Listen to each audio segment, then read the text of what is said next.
I was watching just recently on the Dish Network. I see that Brother Jimmy Swaggart is back on TV with a telecast. That's it's on. He's on Angel 2, and he's on for a lot of time. He has a lot of hours on there. He and his son Donnie. He has a grandson named Gabriel and his wife Frances, and he has some others who are on the show with him. I can remember I got saved back in 1983, and Brother Swaggart was his show was instrumental. Let me take my square eyeballs off. Okay, so his show was instrumental back in the early 80s in my salvation. I had friends who were witnessing to me and people who had become saved that I knew, and I used to watch his show. I wasn't married then, so I was home alone and nobody was watching. I would watch a show. I would like sneak, to watch a show, and I learned a lot. And he was instrumental in my being saved. God used him, and I always liked watching Jimmy Swaggart. I always liked his preaching. I thought was very good. He was hard hitting. He called people out. He said things the way they were. He told things the way they were. So, most of you know, and maybe some of you don't know, that a lot of things started happening in the mid to the later 80s with televangelists. There was another one whose name was Jim Bakker. Jim had a wife named Tammy, and they had a program on. And the two programs were they were like 180 degrees apart from each other. Jim Bakker's program was about money, and he was selling things, and he built a Heritage Village, and he was selling rooms, condos, and rooms, and got in a lot of trouble because he sold more rooms than he had to sell, and plus he was caught in a sexual escapade with a woman named I can't remember her name. I'm sure many of you out there remember. Jessica Hahn, I think was her name. And he was caught in a sexual escapade and exposed. And eventually he ended up in prison not for the sexual escapade, but for defrauding people out of their money. He would tell people to send money in to reserve a room, and he didn't have enough rooms. He was selling more rooms than he had to sell. So it was a fraud case. He ended up in jail. But when the sexual thing broke, the Assemblies of God leadership, and Jim Bakker was an Assemblies of God preacher, the Assemblies of God leadership wanted him to sit down for a year. I don't remember the exact terms of the discipline, but they wanted him to go to counseling and so forth, and he refused and left the Assemblies of God. Well, when that happened, Jimmy Swaggart came out swinging. He hit hard against Jim Bakker, and really came out pretty harshly against him. Well, a couple of years later, Jimmy got caught in a sexual escapade, and it was kind of a kinky one too, come to think of it. And the Assemblies of God wanted Jim Swaggart to sit down for a year, and he refused and left the Assemblies of God church. And his ministry went into a great decline because of that.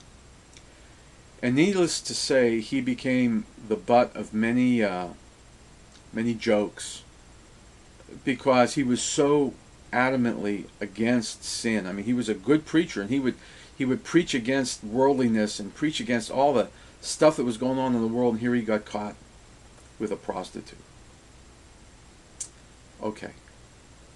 At that time when that happened, and again, I love Jimmy Swaggart and his preaching, I prayed for him because I had gotten into a good church where the pastor preached the word, and I prayed for him. I said, God, restore Jimmy, help him, repent and come around. And he confessed to his church, and there was crying and weeping. And about 2 or 3 years later, they caught him again out in California with a prostitute in his car. And you kind of didn't hear too much from him, since that time. But he's managed to build up his ministry again. And he's back on TV. And he's preaching the word. And his son, Donnie, preaching the word. His wife, they have a program, different programming on. They have what they call the Sun Life Network, which is a radio network and an internet streaming video, audio type thing on the internet. And they're calling people out who are doing wrong. Pastors and preachers and teachers who are teaching false doctrine and worldliness and so forth. They're calling them out, just like they did 25 years ago, 20 years ago. And interestingly, if you click a couple channels down, you see Jim Bakker doing the same thing he did 20 years ago. He's selling stuff. He's selling condos. He's in Branson, Missouri now. He got a different wife. His new wife doesn't wear quite as much makeup as Tammy did. Tammy has passed away. They're doing the same thing. It's 20 years ago, and the same thing is going on. And I watched Jimmy Swaggart, his broadcast, and I really like what he says. But there's something that's kind of scary. When you go on his website, jsm.org, and you look at his bio, and it talks about, when he was born and when he started the ministry and so forth. There's not one word about the moral failure. And I thought to myself, I said, I'm not him, but it seems to me if I had that in my past, I would put something in there that, yes, at this time in my life I had a moral failure.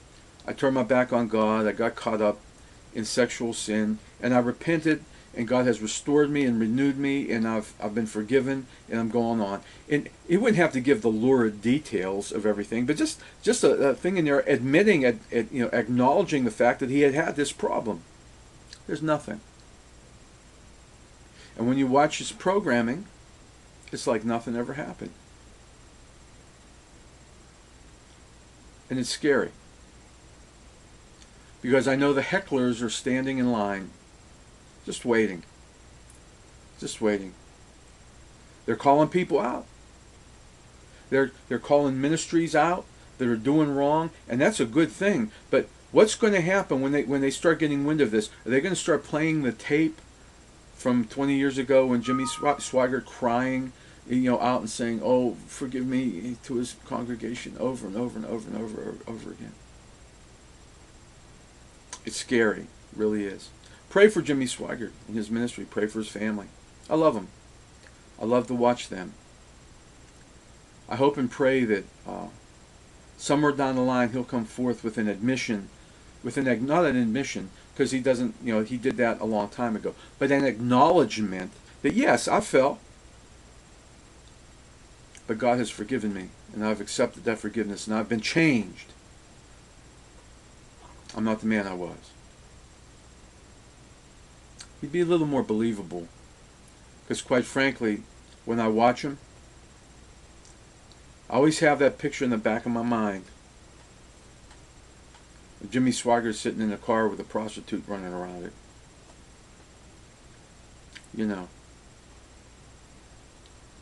I guess it'll always be stuck in my mind. I love Jimmy Swaggart. Pray for him. I'm thankful that he's preaching the gospel, and his son is preaching the gospel, and he has a grandson that's preaching the gospel, and there's great music, and he has other preachers and teachers on there that are really great men of God that really teach. I'm thankful that he's back on TV. I just hope and pray that the stuff that happened 20 years ago will never happen again. Because it's awfully hard to tell people about Jesus and they look at you and you say, well, what about that? Anyway, God bless you. Let me put my square eyeballs back on so I can see what I'm doing. It's been nice talking with you. Have a great day.